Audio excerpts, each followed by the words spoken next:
Hi, I'm Jennifer and this is Kate, and today we have our June book review to share with you. So we always like to give you a glimpse of what we've been reading, so let's go ahead and take a look.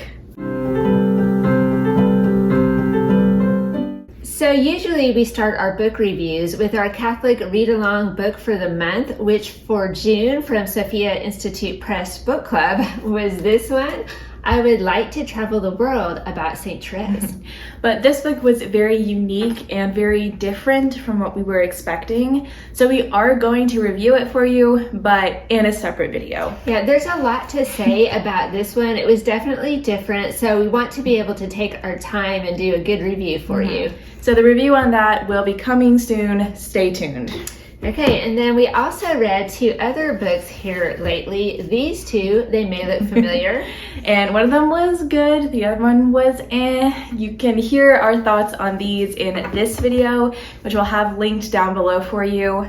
But let's go ahead and take a look at the other books that we read in June. All right, so my first book is Blessed by Less, Clearing Your Life of Clutter and Living Lightly by Catholic author and speaker Susan Vaught. And I'll just admit up front, I almost didn't read this book because I tend to read a lot of books about organizing and decluttering, and I thought, well, do I really need to read another one? But then I decided, well, I haven't read a Catholic one lately, so I went ahead and read this, and it was so good. I'm so glad I did. For starters, I really enjoyed the author's writing style. She is very sincere and very honest and very funny. So she walks you through a Lenten experiment she did one year. For the 40 days of Lent, her goal was to give away one item every day. And so that went so well that she continued that for a whole year. And then after that, she went on to do other experiments in living lightly. So again, I really appreciated how sincere she was. She talks about her successes and her failures and just the reality of decluttering. You know, when something sounds like it's really easy to do and then it turns out to be really hard.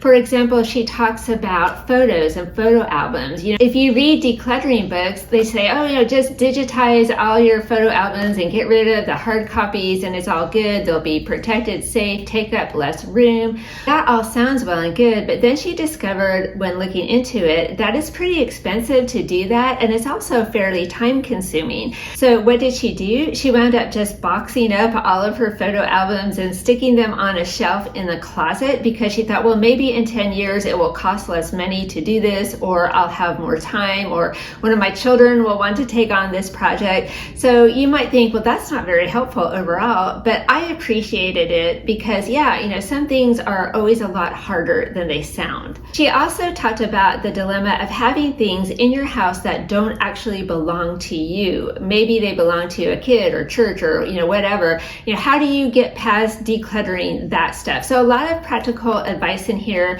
but two things from this book will honestly stick with me probably forever. She asks the question, what is your most valued possession? And that made me think, what physical thing do I value so much that I would call it my most treasured possession? And really, I couldn't think of a single thing. I mean, my family is the most important thing in my house. So yeah, that has really given me a lot of pause and made me rethink a few things. She also made the comment that Jesus collected people and not stuff. So that's also something really good to remember. So this was a good read for me. I highly recommend it, and I would definitely go and look for other books by this author. So I'm going to start off by saying that June has not been a 5-star book month for me. Case in point for this, the first book I'm going to talk about, I don't even own anymore, but it's okay. Picture on the screen, we're going to talk about it. And that book is Heroes of the Valley by Jonathan Stroud. I saw this one at a book sale, cheap price, looked good, I picked it up. So it is a very heavily Norse-inspired fantasy. It follows Hallie, who is this young troublemaker. He ends up playing a very fateful prank on the wrong person and has to go on this quest, this adventure to try and set things right. So I found the first half of this book to be very slow paced. The second half picks things up a little bit. You get some more action and some more adventure, but the ending is where I have beef with this book, because it introduced an element I didn't see coming. And I say I didn't see this coming because the way he did his world building, I didn't even think this element was even possible in this world. And that has bugged me ever since I finished reading this book. It was just so out of the blue. It was almost humorous. I just remember sitting there reading the ending thinking, what the heck is going on? So I don't even know what to say about that, what to say about this book. I know that Jonathan Stroud is a fairly popular author. He wrote the Bartimaeus trilogy, he wrote Lockwood & Co., among others, all of which have very devoted, loving fan bases. So I have no hesitation saying that he is a good author. I think I just came into this on the wrong book, if you know what I mean. So I wouldn't say that I wholeheartedly recommend this book, but if it does sound interesting, I would say, hey, sure, go ahead, give it a read if you want to. It was only a 3-star for me, but I have a feeling that there is an audience for it. My next book is Life on the Mississippi by Mark Twain, published in 1883. It's his epic salute to the Mississippi River, to the history of the river, what it was like to grow up on the river and work on the river, and then his experience going back 20 years later to revisit all his old haunts. So in the book, you get all that tongue-in-cheek Mark Twain humor that we all know and love. There is a guest appearance by Huck Finn and Jim, so a whole new story for them, so that was a whole lot of fun.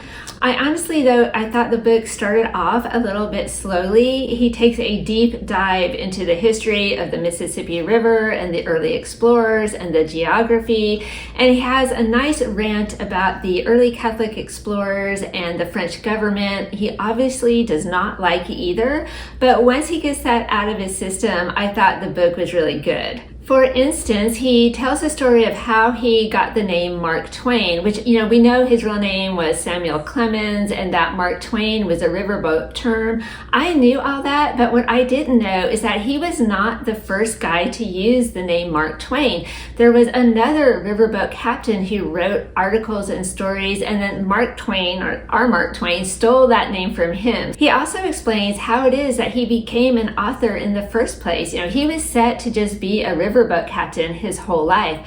However, once World War I started, that shut down a lot of the boating operation on the Mississippi, and he had to find another job. Thankfully for us, he became the writer. And it was really fun to read about how 20 years later, he revisited the Mississippi and he tried to do it incognito because he was pretty famous by that point. So he's riding down the river with captains he knew and trying to fool them. And it was just so much fun to read that. The book, though, does have some very sad stories in it and some very gruesome stories. For example, his brother Henry actually died in a riverboat accident. I didn't know that. The Pennsylvania blew up and Henry suffered a lot of burns. And of course, in those days, there were no hospitals or burn units to help these people. So they just put them out in the town square and just tried to nurse them until they died. So, that was really sad. So a heads up about that. I probably wouldn't hand this one off to my younger kids or, do it as a family read aloud just for that reason. But if you like Mark Twain, which I really do, I really loved his Joan of Arc book, then you don't want to miss this. A lot of laughs, a lot of very interesting stories, and it was a great summer read. So my second book today hasn't climbed any further up the star rating ladder than my last book, and it is Enclave by Anne Aguirre. Kind of ironically, this was also another random book sale find, so maybe that says something. Maybe I should spend my money more wisely. I don't know.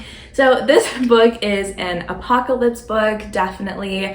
The world is in shambles and our main character, Deuce, lives in an underground colony. So there's all these little underground colonies that are connected by tunnels, but these tunnels are infested with monsters called freaks. And the freaks have started attacking different colonies. So that is a lot of chaos and a lot of worry in this book. But then our main character and one of her companions ends up getting exiled out of her colony, and her only chance of survival is to make it through the tunnels and out to the surface. So I have to say, this book kept me coming back. I kept wanting to read more of this book, but I never connected fully with it. So I wouldn't say that what the characters went through in this book is easy, but I was never truly questioning whether or not the characters would make it out or survive their injuries. The colonies also have very different views on family and children than I do, which, wasn't the worst, but also didn't quite sit right with me. The best thing I can say about this book is its setting. I found that very interesting. Apocalypse and monsters and tunnels isn't everybody's cup of tea, but I really enjoyed that. I just don't think the story really did the setting justice. So I probably wouldn't go out of my way to recommend this book. It's a series, and I have not continued with the series. I don't plan on continuing with the series. It's only about 3 stars again for me, and I would just say there are probably better books out there and better ways to spend your time. My last book today is this little one called It's Better to Build Boys Than to Mend Men by Truett Cathy, who was the founder of Chick-fil-A. So I saw this one at a thrift store, and I realized that while I know plenty of people who work at Chick-fil-A, I don't really know anything about the founder or the company. So this intrigued me. I definitely wanted to bring it home and read it. So the founder is Truett Cathy, as I said, and he did pass away several years ago, but just FYI, the first Chick-fil-A was founded in Atlanta in 1967. And I enjoyed reading the book. At one point, a reporter asked him, Truett, what was so smart about starting a business based on a chicken sandwich? And he said, well, actually, there is nothing smart about it. That's why I was able to do it. So he kind of keeps, that humble attitude. This book, though, is not really about how he built his Chick-fil-A empire. It's mostly his thoughts on how we should be building families and raising our children. He was definitely a man of traditional family values. So the book has chapters on trust, respect, stability, and you get to hear his stories of what it was like for him growing up, and then stories about different people he met and has helped down through the years.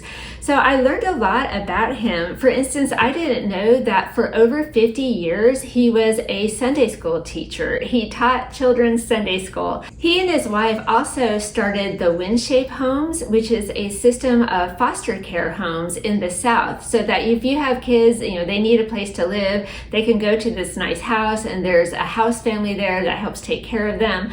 So Chick-fil-A has given millions of dollars to foster care, which I just thought was neat. And this book was really short, but that's all right, because it turns out that Truett Cathy actually wrote several other books, and I will definitely be looking into those. I'm interested to know more about Truett Cathy.